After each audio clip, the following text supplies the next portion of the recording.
Marketing wine in China. Now this is thoughtful.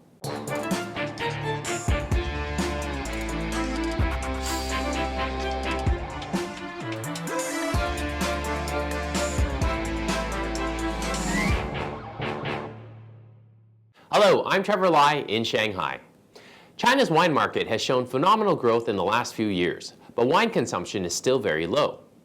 Wine is perceived as a luxury item for many Chinese, a lifestyle choice more than a dinner-time beverage, and for some, it's an investment product. While China's crackdown on lavish gift-giving has stung luxury sales in China overall, including the high-end wine sector, opportunities abound, but success in wine marketing requires local knowledge and insights. Our guest today is Vince Kobler, founder and CEO of Vince Wines in Shanghai. Vince, welcome to the studio. Thank you.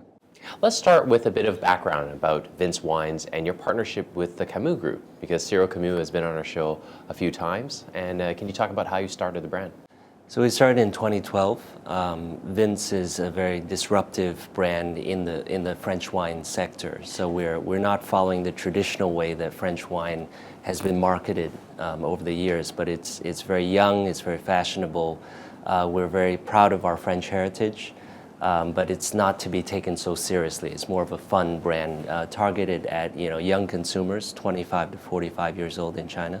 And what was the moment of inspiration for you in creating the brand? Well, I used to work in advertising and servicing a lot of the multinational brands. We did a lot of consumer insights, and through that process, I noticed that Chinese consumers don't know that much about wine and might not know so much about the heritage and the grape and the regions and the chateaus. So we tried to simplify the whole French wine process just to make it easier for them to understand. And you do sell a wide range from red, white, and sparkling assortments? Yes, so we have 4 reds, 1 white, and 1 sparkling. And when you were coming up with the original product assortment, was there a particular strategy? Obviously heavy in reds for the domestic market, but in terms of gradually expanding that product line, was there something that you looked at in terms of the research or the taste of the Chinese consumers that said we should be expanding in this direction? Of course, the reds are the most popular in this market, Merlot, Cabernet Sauvignon. But one area that's really emerging is the sparkling category, champagnes and sparkling wines. So we have a pretty fun, gold bottle that is, very bling bling, very cool in that sense. So that's our sparkling range, and that's actually one of our most promising SKUs right now. So you talked about the French heritage, and obviously provenance is something we talk about on the show for brands. At the same time, the name itself maybe doesn't scream, right away that it's a traditional French label, which is something that you're obviously intending to be disruptive. But how do you counterbalance that with the challenge that it creates when you're trying to market and educate the consumer? Because on the one hand, you want them to think French, quality, heritage, history. On the other hand, you want them to think young, modern, fresh, and new. In some ways, do they sometimes conflict with each other? I mean, the first impression to the consumer is not trying to convey the French side. I think the first part is just trying to be young, trying to be cool, and that can be conveyed through the packaging itself. After that, if they know a bit more about the brand, we're associated with a lot of celebrities, a lot of high-end events, things like that, lifestyle. And so that's the other thing. So we're not trying to sort of like the traditional wine marketing where there's a chateau and, vintage and all that. We're not just trying to scream out and say we're French. That's sort of behind. Yeah. And so you obviously learned a lot from your agency days, as you mentioned. Back in '99, you had founded Emporio Asia, is that right? Yes. And then sold that to the Publicis Group? Right. So what were some of the mistakes that you saw, other brands making in terms of marketing in China that you've learned and have since, avoided as part of Vince's rollout? I think especially in the wine category, what I notice is from a marketing point of view, a lot of the French wines and wines in general, they take a very similar approach to marketing wine. It's all about wine tasting. It's all about wine culture, wine heritage, and going through talking about the chateau and the grape. And a lot of times there's not a huge amount of consumers that really know or really care or that interested in that part. They just want to have a good time with friends and enjoy a nice drink that tastes pretty good. So we sort of skipped that whole part and did something a bit disruptive. So that's hence we came up with the Vince label. And when you look at consumers that you're targeting, 25 to 45 in China, are there some insights that you can talk about as to how they go through the decision-making process to selecting wines, whether it's for gifting or for their own enjoyment? I think number one, packaging is very important. The package design, it needs to be eye-catching. Also, of course, friends. If friends or family, told them about it, definitely that works a lot. And then also the story behind the brand. So if there's, something interesting rather than just a chateau or, a different type of grape or something behind it, a story, that's something they like as well. Now, Camus is a brand that we've gotten to know on the show quite well, and their multi-generational success has been something that I'm sure you look to as well, to aspire to. Can you talk about when you first spoke with them about this concept, or when you first met? What was it that you think they saw in your idea or your concept that attracted them to work with you? Because I'm sure they're approached all the time. In fact, Cyril has mentioned that many brands often talk to them, especially about distribution in China. What do you think it is about your offering that attracted them to want to work with you? Well, I think there was a lot of synergies and chemistry between Cyril Camus and myself. Of course, they're a 150-year-old, fifth-generation cognac house, the fifth largest in the world. Very well-known brand, a lot about heritage, a lot about tradition. They have a very strong supply chain in France, been in China around 20 years, so very mature distribution in China. On my side, I bring to the table more of the marketing, more of the branding, more of the image side, something that they might lack as a very traditional brand. And also our positioning is different between Camus and Vince. So we're sort of like the younger Camus. So I think it worked out very well in that way. Let's take a break. Then we'll be back to hear more from Vince Kobler.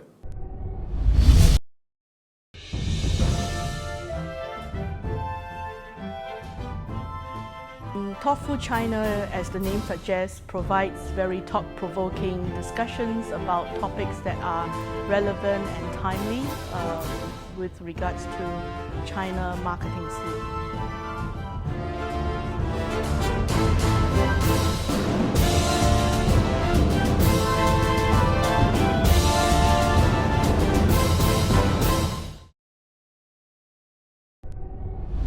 Welcome back to our studio. We're talking with Vince Kobler about marketing wine in China. And what are some of the big plans or exciting, whether they're marketing or promotional or product-wise, milestones that you're hoping to reach in 2015? Well, we have a new Cabernet Sauvignon that we're launching in 2015. That's, of course, one of the top two most popular grapes in China.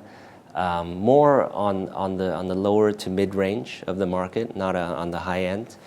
So that we're going to distribute nationally in China. And of course, our sparkling. I'm very bullish about the sparkling category, and especially the entree category in China, which is growing. When you talk about the sparkling category, of course, there's a very prominent and crowded high end in the Chinese market, and a lot of times that has to do with prestige and also in terms of gifting and things like that. But in China, as you know, the measures for austerity have dampened a lot of the appetite for perhaps higher end products. And you just mentioned now one of your new launches is going to be more low to mid level. Is that a specific strategy in response to the macro environment, or is that something that when you founded the label, you wanted to make it more accessible and more about enjoyment versus necessarily being just very expensive or prestigious? That's a good point, because when we launched Vince, that was actually sort of before the austerity measures came in place, and from the get-go we're going after consumers rather than government consumption, which a lot of the wine and spirits brands go after. So we haven't been that affected by the austerity measures. However, I think as an industry as a whole, we're seeing more push to sort of the natural way of doing business, to sell to consumers rather than just government spending. And so that, for us, it's just been a natural progression there. And are there other trends that you're seeing now as a result, where those other brands that were perhaps focused on that particular clientele, now that the environment's changed, do you foresee them moving more and more into your territory, and how will you sort of deal with that increased competition? Well, I feel that of course, the high end of the market is less is not as strong as before. I mean, the Lafitte's, the Margots, the Latours, they used to dominate. But now I would say with the mass market consumption, that's more of the low to mid range. Yeah, so that's the trend. Another thing that we're seeing is also the health benefits that younger people are seeing. I mean, Chinese people in general are becoming more health conscious, and they're maybe shying away from the very strong baijius and the spirits, and going for something a bit lighter, wine or beer, which is lighter on their liver, and also everyone knows in China about the health benefits of wine as well, which are quite popular. And how long have you been yourself personally a wine enthusiast? For my whole life, for my whole adult life, I would say. And so moving forward, do you think that Vince has an opportunity to be a really large success story on a global scale, but having been grown in China, if you will? I mean, currently we don't have aspirations yet of becoming a global brand, but I think if we can make it in China, I think the sky's the limit in terms of where we can expand after this market. And as a wine consumer yourself, what's your favorite label and year right now? None come to mind right away, but I love Bordeaux, the Bordeaux region. And in terms of years, in terms of the vintage, I would say a lot of people are very much into, Bordeaux's from the 80s, like 82, 85, but actually the younger Bordeaux's are quite interesting. The 209s, the 205s, and the 2000s are pretty good, so I enjoy those. Great. Thanks very much, Vince. Thank you. That wraps it up for today. Be sure to subscribe to us on Youku, Tudo, and YouTube. You can also follow us on Weibo, WeChat, and Twitter, and join our LinkedIn group.